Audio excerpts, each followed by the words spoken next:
본문에 있는 말씀을 통해서 하나님의 징계는 어떤 의미가 있는가? 다 같이 하나님의 징계는 어떤 의미가 있는가? 하나님의 징계는 어떤 의미가 있는가? 예, 그래요. 자세를 좀 바르게 하시고 그 등을 지대시고 그리고 편안한 자세로 저를 쳐다보면서 하나님의 말씀을 들음으로 은혜의 시간이 되시기를 간절히 바랍니다. 네. 예, 하나님의 징계는 어떤 의미가 있는가?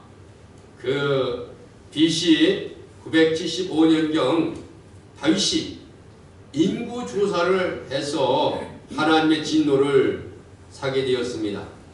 그래서 하나님의 징계로 전염병이 발발해서 7만 명이 전염병으로 죽었습니다.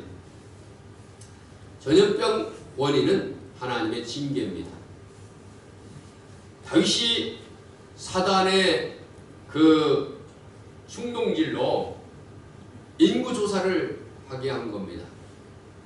다윗은 하나님의 뜻을 알았더라면 하나님 앞에 얘기하고 그리고 인구수나 군사수보다는 하나님을 의지하려고 했을 겁니다. 젊었을 때 18세 때에는 하나님을 의지하고 나가 골리앗과 싸우지 않았습니까? 그래서 승리하지 않았습니까? 그런데 왕이 되고 나서 하나님을 의지하지 아니하고 군사수를 그리고 백성의 수를 장정의 수를 더 믿고 의지해서 인구조사를 온 이스라엘에 하라고 명령을 했죠. 그런데 왕의 명령이니까 안 들을 수 없어서 요압 장군이 아마 요압은 믿음이 있었던 모양이죠. 왕이시여 인구조사 하나님이 합당하지 않습니다. 그럼에도 불구하고 왕이 다윗이 명령함으로 말미암아 9개월 20일 동안 온 이스라엘을 인구조사해서 썰만한 장정 130만 명을 조사하게 된 거죠. 그러므로 하나님께서 그의 다윗을 괘씸히 여겨서 질병을 바라게 된 거죠. 그래서 갓 선지자를 통해서 그 질병은 이런 것이었죠. 갓 선지자를 통해서 세 가지를 선택하라. 하나는 7년 기근, 두 번째는 3개월 동안 쫓겨다니는 것,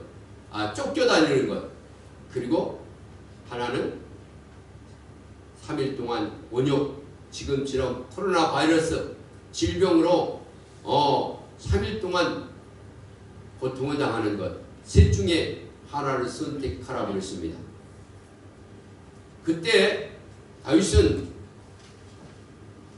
얘기하면서 당신이 7년 수많은 기근을 경험했었고 또 오랫동안 사울왕한테 쫓겨다녔기 때문에 그것도 그거지만 하나님께로부터 직접 3일 동안 짧게 징계를 받겠다 생각해서 3일 온욕을 선택했죠.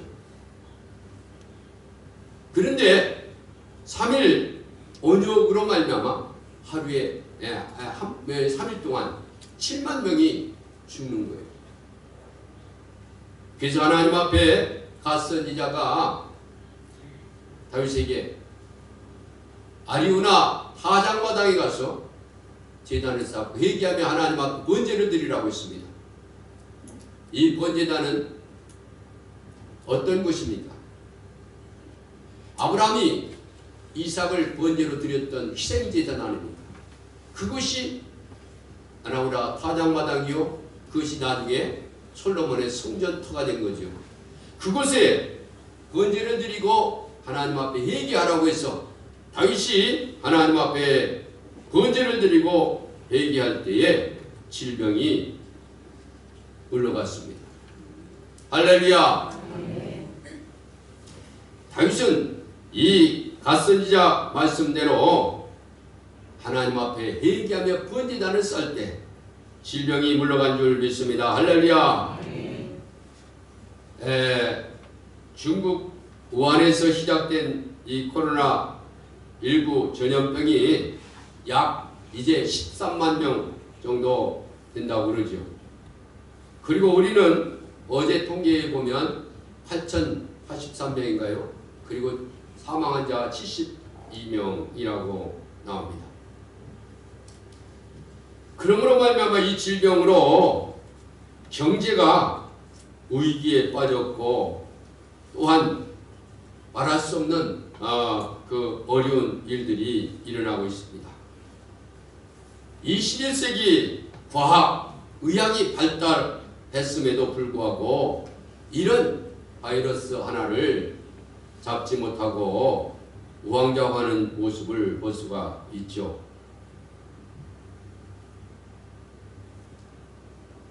그렇습니다. 이 시진핑 중국 국가주석은 코로나를 악마와의 전쟁이라고 표현을 했습니다.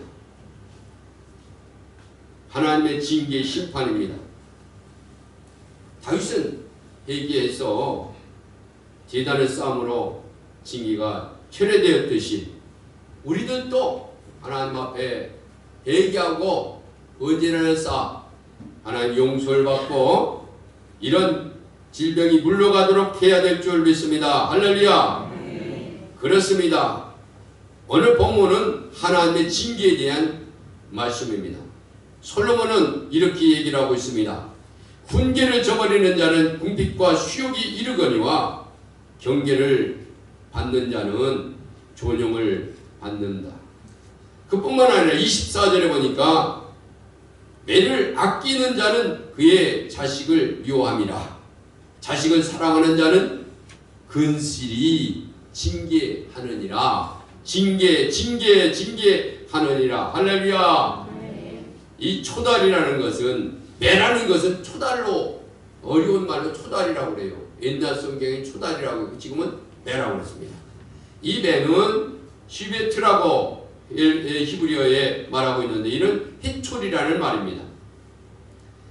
자식이 잘못할 때에 때리는 매를 말하는 겁니다. 자식을 사랑하는 자는 근실히 징계한다고 했습니다. 우리가 살다 보면 종종 징계를 받을 때도 있고 사람들을 징계할 때도 있습니다. 자기가 자기를 징계하는 사람도 있습니다. 아이고 내가 왜 이랬어? 내가 왜 이랬어? 그러면서 내 머리를 치는 사람도 있고, 또 어떤 사람은 아시스라고 하는 사람은 성자지요.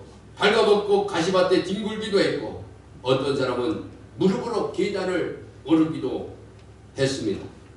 자기가 자기를 징계하는 모습입니다.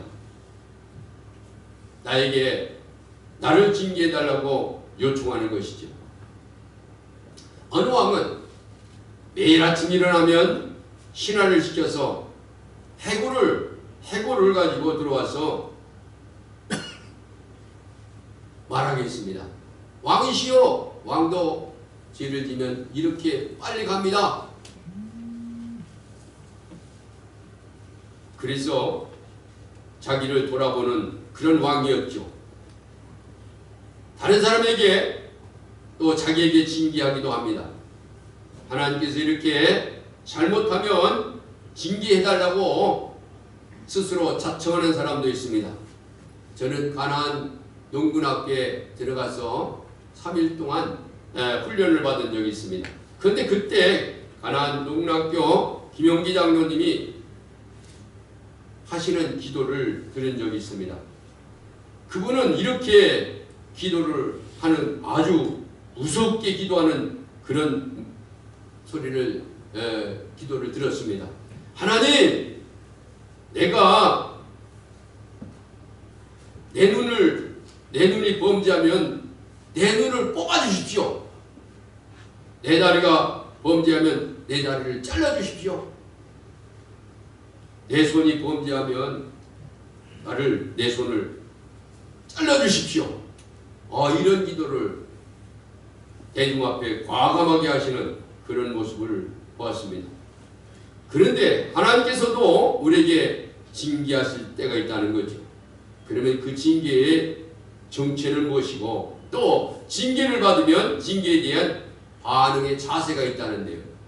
그 자세는 어떤 자세냐? 첫째로 분노하는 사람이 있어요. 아이고 내가 왜 이렇게 고통을 당하지? 왜 내가 질병을 당하지? 내가 왜 이런 어려움을 당하지? 화를 내는 사람이 있다는 거죠. 분노하는 사람이 있다는 거죠. 대표적인 사람이 야곱입니다.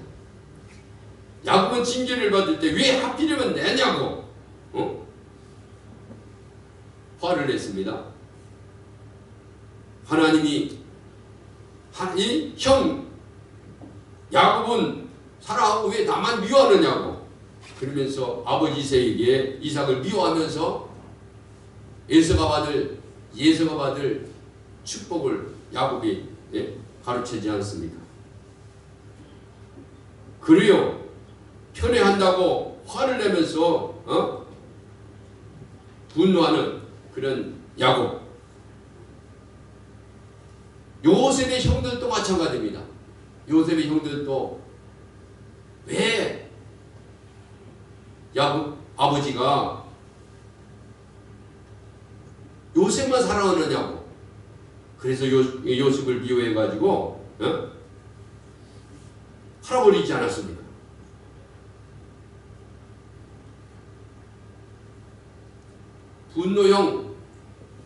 분노하는 사람들이 있습니다. 또 체념하는 사람이 다 같이 체념하는 사람. 체념하는 사람이 있는데 성경에 보면 누구냐? 요나입니다. 하나님은 절대 주권자이기 때문에 어쩔 수 없다고 체념하는 사람이 있습니다. 하나님은 심은 대로 거두는 분이시다. 그래서 그대로 받게 된다는 거죠. 그러면서 조용히 체념하죠.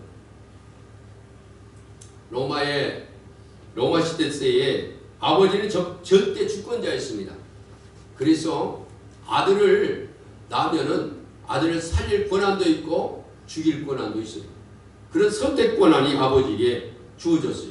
그래서 아버지는 이 아들을 아주 엄격하게 그리고 그뿐만 아니라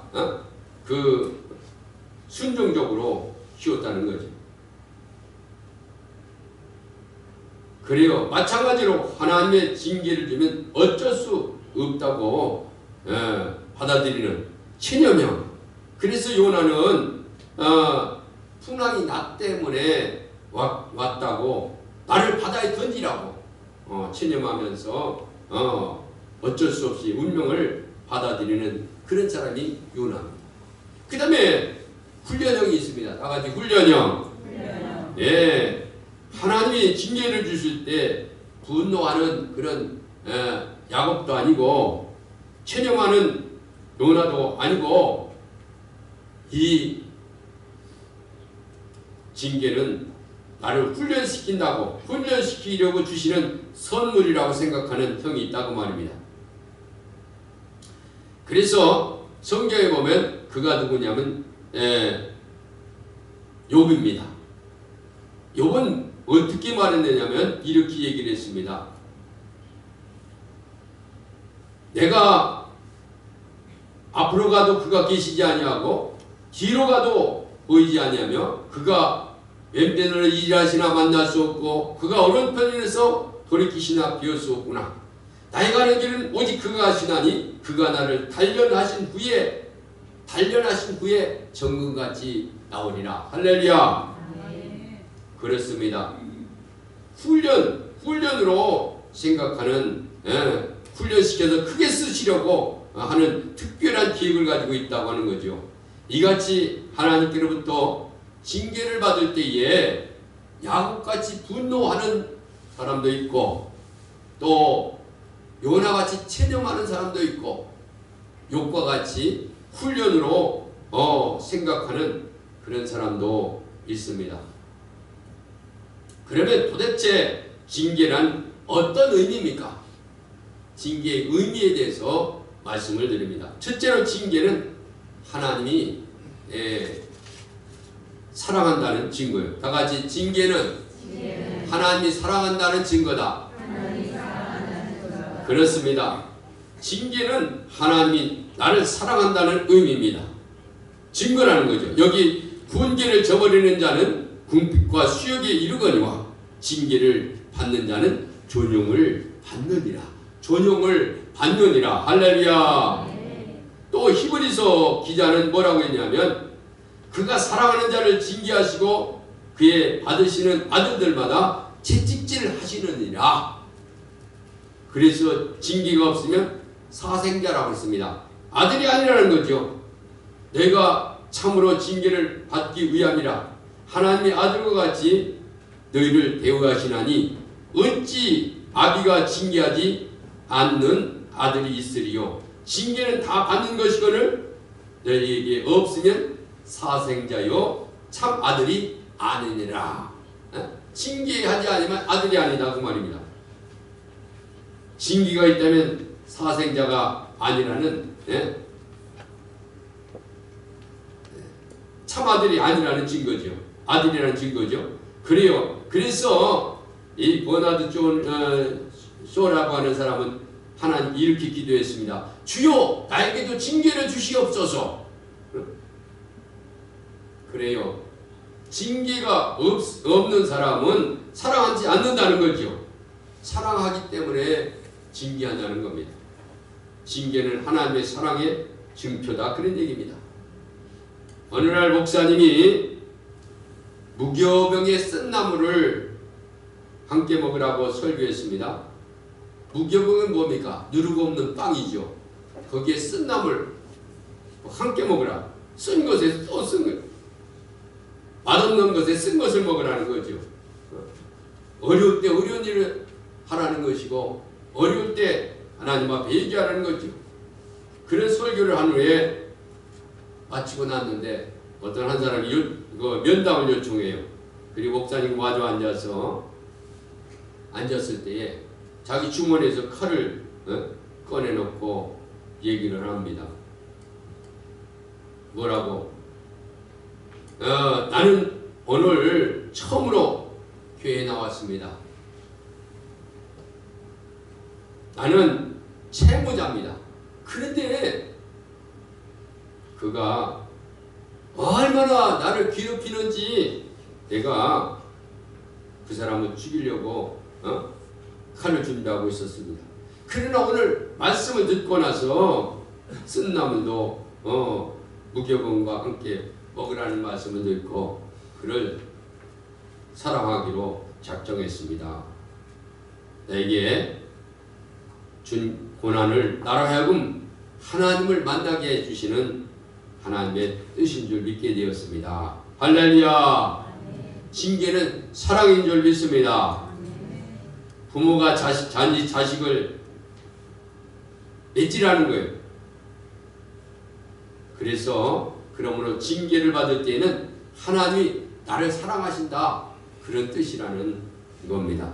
여러분 조상의 매라는 소리 들어보셨죠? 이 조상의 매는 뭡니까?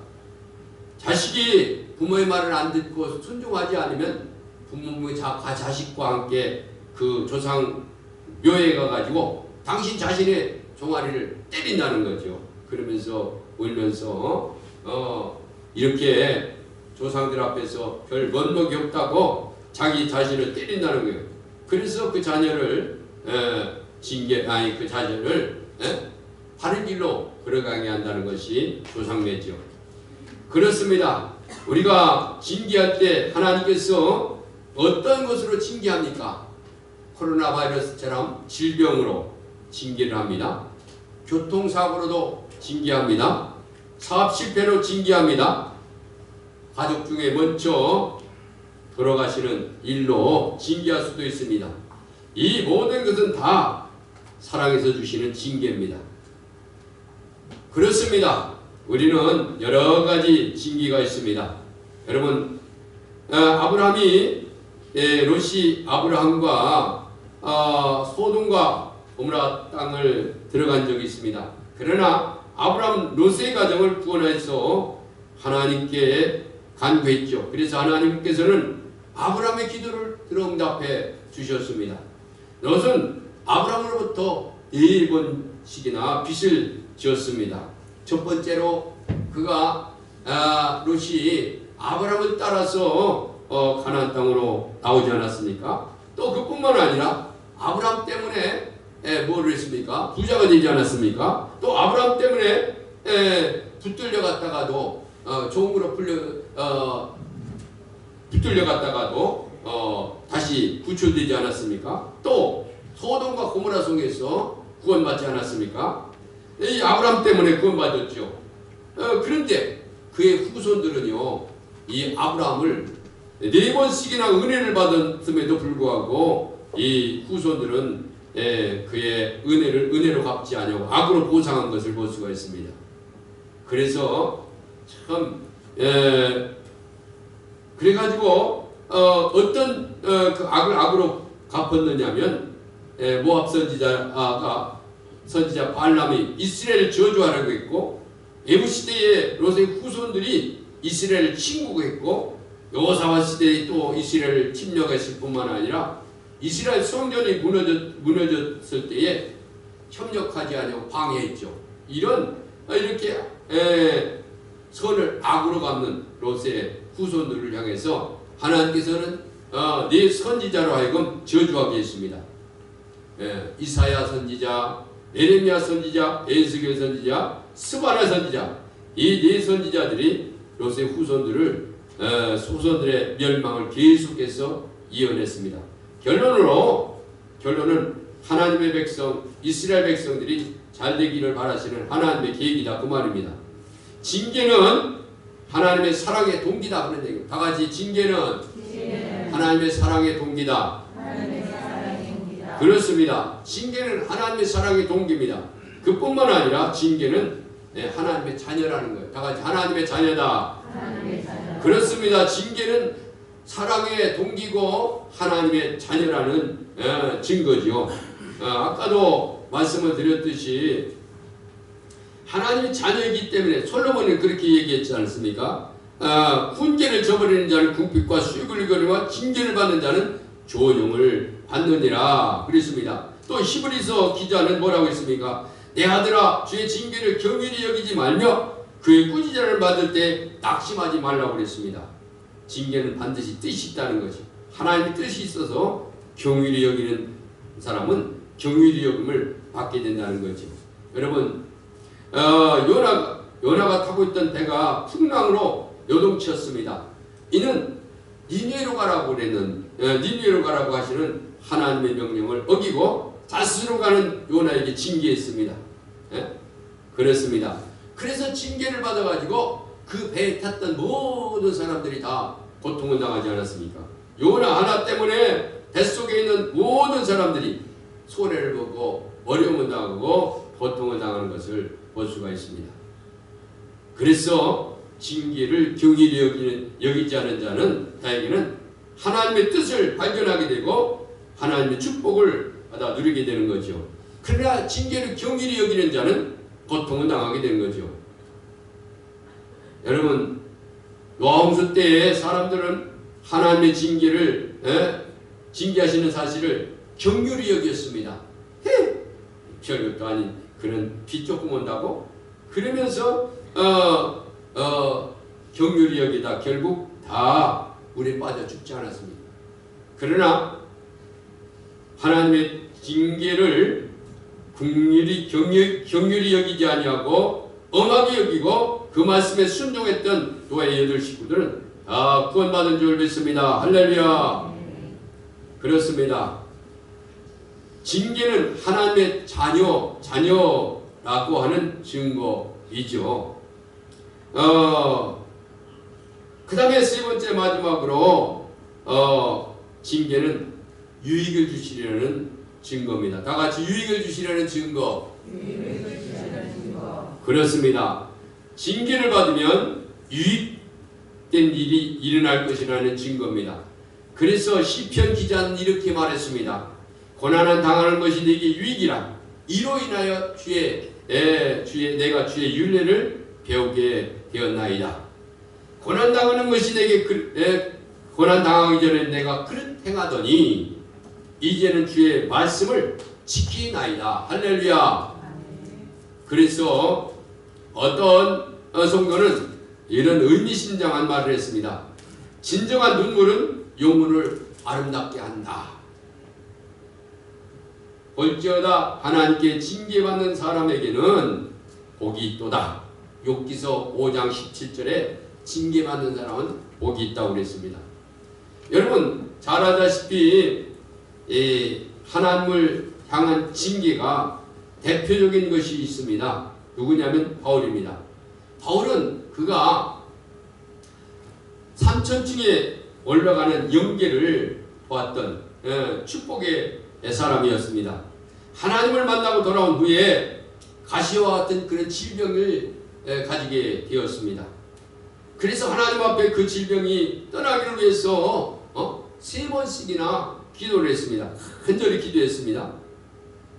그러나 하나님이 고쳐주시지 않았습니다. 그런데 그 병 때문에 그가 죽지 않았습니다.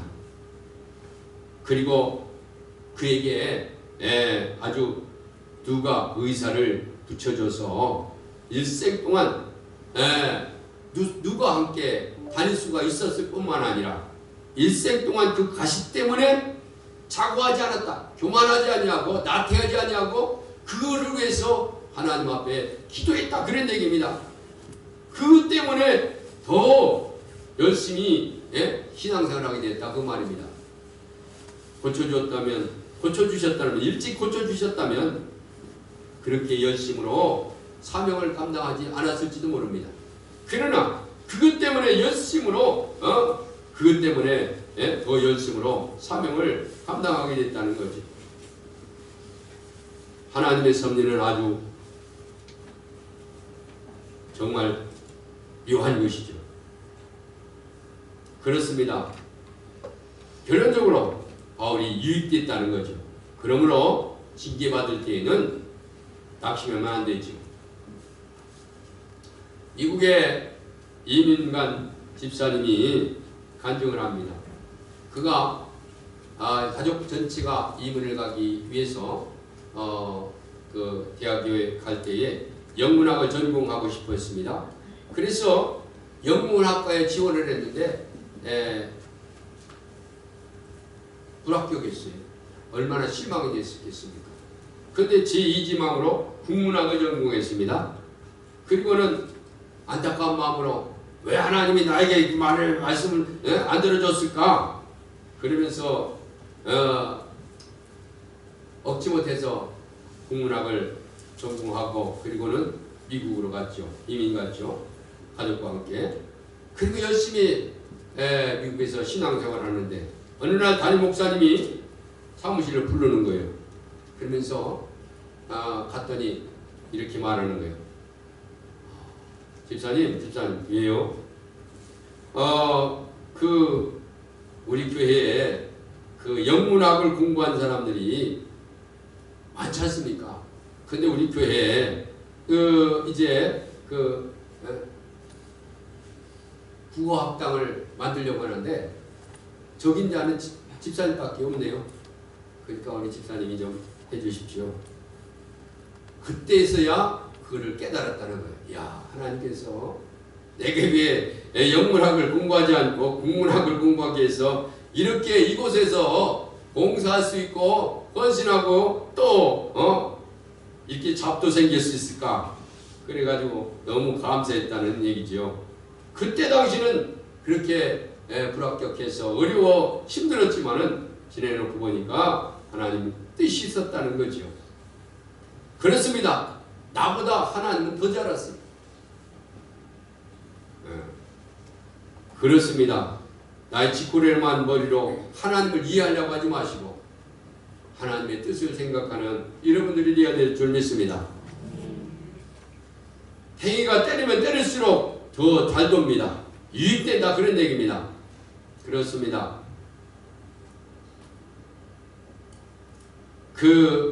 이런 얘기가 있습니다. 미국의 초대 대통령 조지 조지 워싱턴이 승리하고 장들과 함께 둘러앉았습니다. 즐겁게 축배를 들고 있을 때 한 장교가 워싱턴 모친에게 물었습니다. 어떻게 필롭게 저렇게 자랑스러운 아들을 만들었습니까?